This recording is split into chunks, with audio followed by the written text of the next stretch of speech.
பிஸ்மில்லாஹிர்ரஹ்மானிர்ரஹீம்.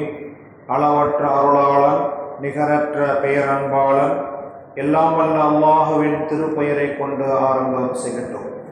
மேன்மை மிக்க அல்லாஹுவின் நல்லடியார்களே, உயர்வான வணக்கமான தொழுகையிலே நாம் 2 ரக்காத்துகள் அல்லது 4 ரக்காத்துகள் அல்லாஹு அக்பர் என்று தக்பீர் கட்டிவிட்டு சூரத்துல் ஃபாத்திஹாவை ஓதும்போது, இய்யாக நஅ்புது வ இய்யாக நஸ்தஈன், இறைவா உன்னையே வணங்குகின்றோம், உன்னிடமே உதவி தேடுகின்றோம் என்று பொருள்படக்கூடிய வார்த்தையின் அர்த்தத்தை நாம் ஆழமாக சிந்தித்து பார்க்க வேண்டும்.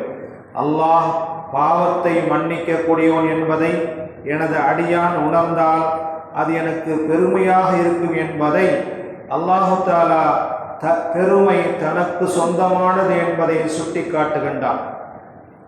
அதுபோன்று எல்லா வணக்கங்களையும் அல்லாஹுக்காக வேண்டி செய்ய வேண்டும் என்பதை மார்க்கம் நமக்கு தெளிவுபடுத்தியிருக்கின்றன.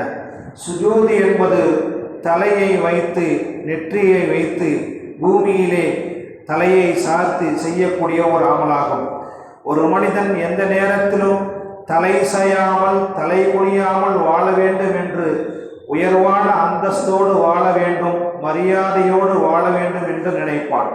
எந்த ஒரு மனிதனுக்கு முன்னும் தன்னுடைய தலையை தாழ்த்தி கொண்டோ அல்லது குனிந்து கொண்டோ அவனுக்காக வேண்டி சுஜூது செய்து கொண்டோ இருக்க மாட்டான்.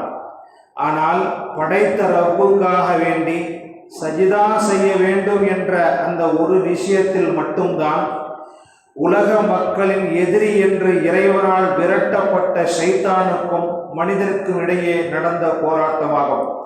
உஸ்ஜுதூலி ஆதம், ஆதமுக்கு சஜிதா செய்யுங்கள் என்று எல்லா மக்களிடத்திலும் இறைவன் கூறும்போது, நெருப்பினால் படைத்த ஷைத்தான் மட்டும் இறைவனுக்கு பூமியிலே நெற்றியை வைத்து தலையின் மூலமாக சஜிதா செய்யும் என்ற அந்த உயர்ந்த வணக்கத்தை செய்ய மாட்டேன் என்று போராட்டியம் செய்து இறைவனுக்கு மாறு செய்தார்.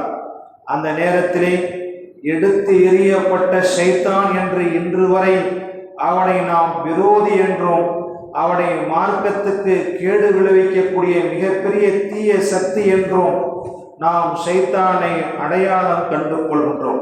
அந்த அடிப்படையிலே ஷைத்தான் எந்த நேரத்திலும், எல்லா நேரத்திலும் அல்லாஹுக்கு அடிபணிய மாட்டான் என்பதை எதன் மூலமாக தெரிய வந்தது என்றால், எல்லோரும் சேர்ந்து ஆதமுக்கு சஜிதா செய்யுங்கள் என்று அல்லாஹ் கட்டளையிட்ட போது அந்த கட்டளையை மீறிய ஒரே மனிதன் ஷைத்தான் என்ற மனித விரோதியாகும். எனவேதான் சஜிதா என்பது அவ்வளவு உயர்ந்த அந்தஸ்தை பெறுகின்றது. ஒரு மனிதன் அல்லாஹுக்காக வேண்டி சஜிதா செய்யும் போது அல்லாஹ் பெருமைப்படுகின்றான். ஒரு அடியான் பாவம் செய்துவிட்டு பிறகு கை சேதப்பட்டு, என் ரப்பே நான் பாவம் செய்துவிட்டேன், இப்போது என்னை நீ மன்னித்துவிடு என்று சொன்னால், என் அடியானுக்கு பாவங்களை மன்னிக்கும் ஒரு இறைவன் இருக்கிறான்.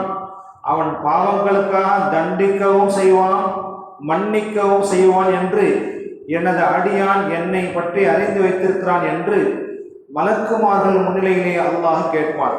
மலக்குகளை கவனமாக கேட்டுக்கொள்ளுங்கள், நான் என்னுடைய அடியானை மன்னித்து விட்டேன் என்று கூறுகிறான். பிறகு அல்லாஹு தஆலா நாடும் வரை அவன் பாவத்தை விட்டும் தவிர்த்திருப்பான். பிறகு மீண்டும் ஒரு பாவத்தை செய்துவிட்டு கை சேதப்பட்டு, என் இறைவா நான் இன்னொரு முறை பாவத்தை செய்துவிட்டேன், அதையும் நீ மன்னிப்பாயாக என்று சொன்னால், அல்லாஹு தஆலா மலக்குகளிடம், என் அடியானுக்கு பாவங்களை மன்னிக்கும் ஒரு இறைவன் இருக்கிறான், அவன் பாவங்களுக்காக தண்டிக்கவும் செய்வான், மன்னிக்கவும் செய்வான் என்பதை என் அடியான் அறிந்து கொண்டானா என்று அல்லாஹ் கேட்பான், மலக்குகளை கேட்பான். நான் என்னுடைய அடியானை மன்னித்து விட்டேன் என்கிறான்.